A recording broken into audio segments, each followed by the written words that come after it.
Excellency, today is a special day for me. 17 December. This was the day when the Pakistani forces,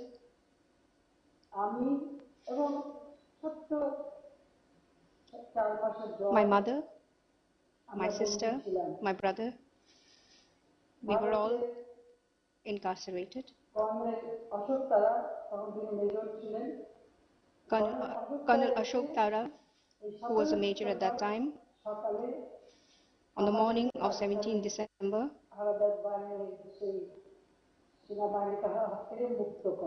he freed us from the hands of the Pakistani forces.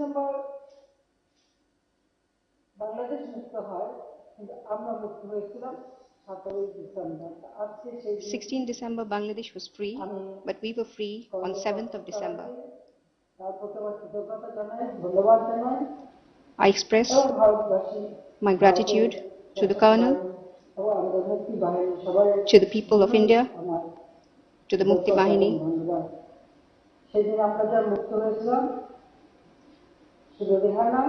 We were free on that day.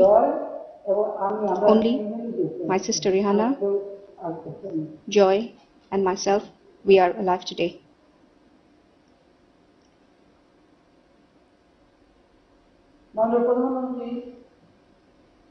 Honorable Prime Minister, India is our true friend.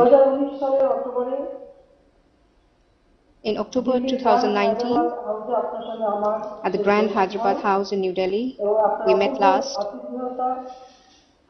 and I recall the wonderful hospitality you extended.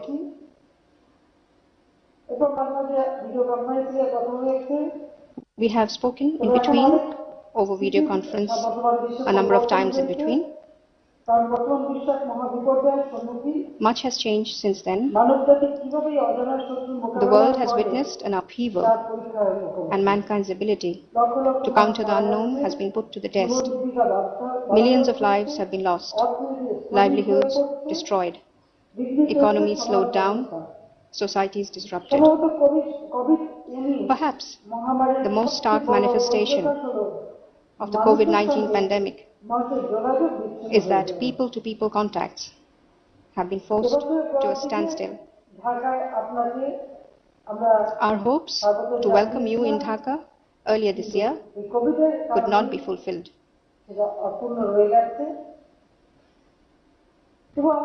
Yet, I commend the manner in which concerned authorities on both sides have taken forward our bilateral cooperation during these trying times as per directives of our last summit.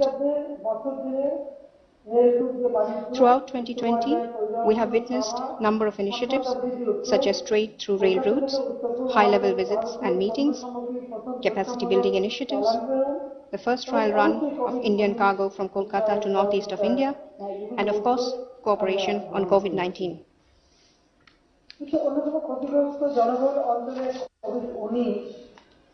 I must commend you, Excellency, for the manner in which your government has countered COVID-19 in one of the world's most affected and populated zones. Apart from your healthcare packages, the economic packages introduced under your initiative of Atmanirbhar Bharat is admirable. We believe India will play an even more important role in the global economy through your policies taken. In Bangladesh also, we have introduced stimulus packages to the tune of $14.14 billion to offset the economic and social impacts of the pandemic. We have expanded social safety net coverage, providing assistance to more than 25 million people since detection of the virus in early March. Extensive measures have been put in place to contain the second wave of the pandemic. As a result, our economy has sustained an upward growth trend despite widespread disruptions in the international supply chain and decline in consumer demand. We happily recognize the growing dependency of the economies of Bangladesh and India. A good number of Indian nationals are employed in the manufacturing and service sector of Bangladesh and are remittance earners for India. On the other hand, India receives its highest number of tourists and medical patients from Bangladesh.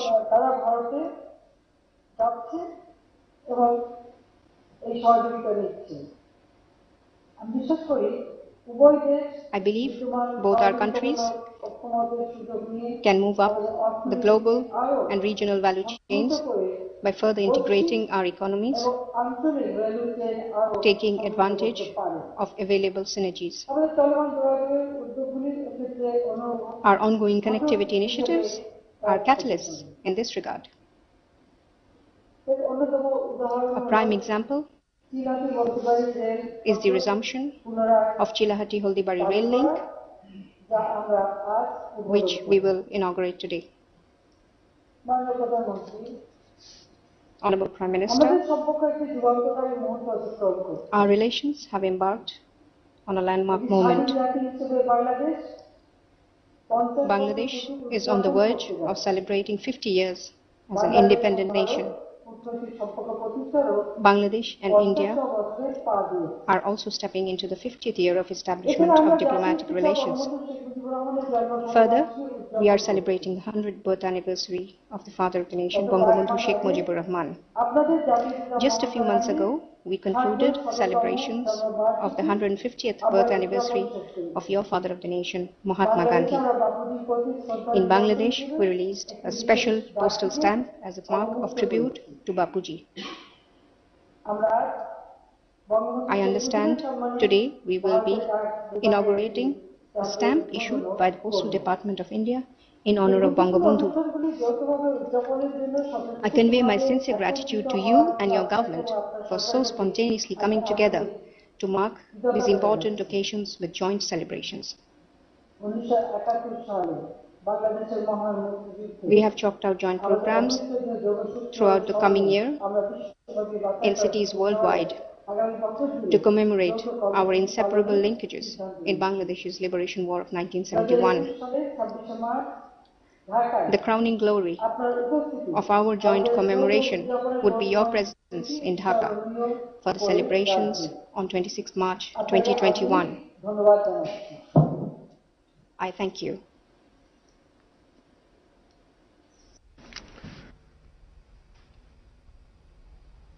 Your Excellency Sheikh Hasina, Prime Minister of the People's Republic of Bangladesh, Prime Minister Shri Narendra Modi ji, Honorable Ministers and distinguished guests. As we commemorate the historic Mujib Borsho, I have the honor to invite the Honorable Prime Ministers of Bangladesh and India to jointly unveil the commemorative stamp on Bangabandhu Sheikh Mujibur Rahman. I request the two Prime Ministers to press the launch button.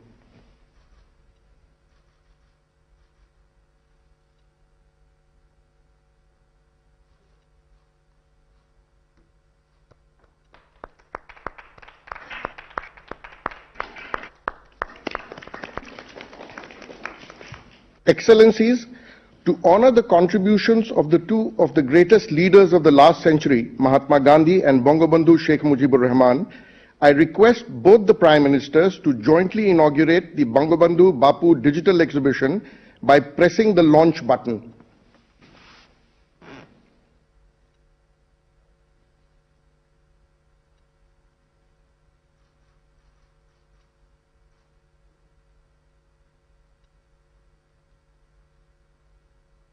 We will now witness a short video marking this inauguration.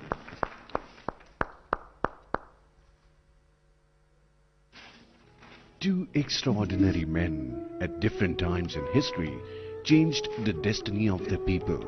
One adopted ahimsa, while the other embraced the power of his language to fight against oppression and tyranny.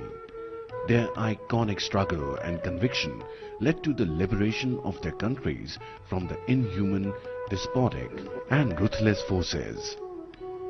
This is a story of their resilience and unflinching spirit as they led their people to freedom and liberation. Bangabandhu Bapu is a story of India and Bangladesh, showcasing the bond of blood, shared sacrifices that unite these two great nations.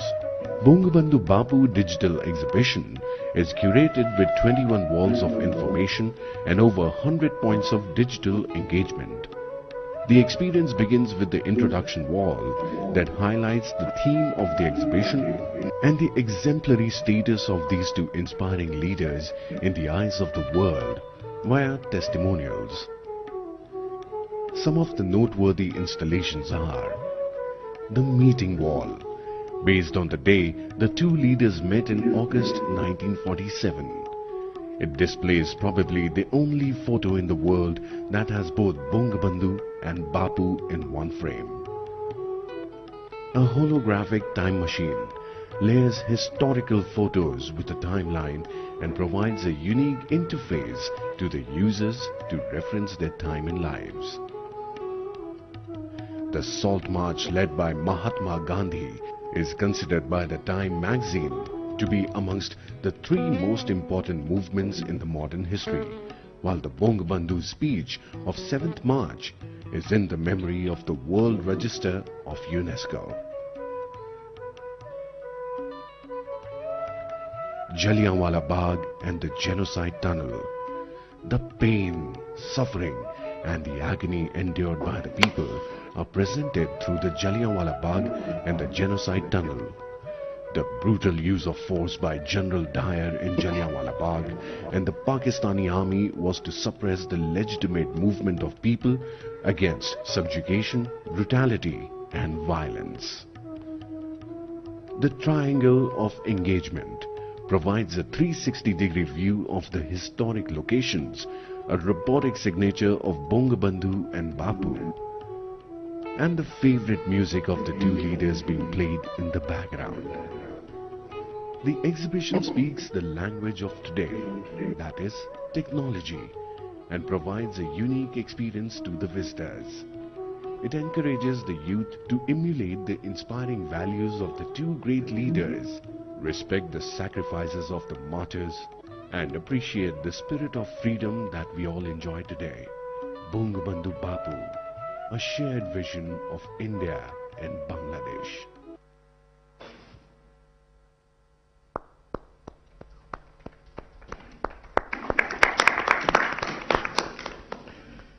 Excellencies, the Chilahati-Haldibari rail link not only connects Assam to Bangladesh via West Bengal, but also serves as an inspiring symbol of the ever-increasing people-to-people links between our two countries.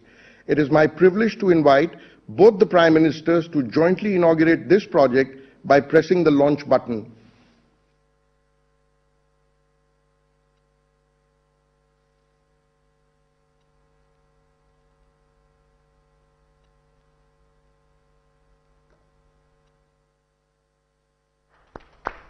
Let us now witness a short video on this landmark project. India and Bangladesh share a long-standing camaraderie. The Prime Ministers of both the nations are working to further flourish the relations between the two neighboring countries through trade and travel. As part of this vision, various developmental steps have been taken in the recent past.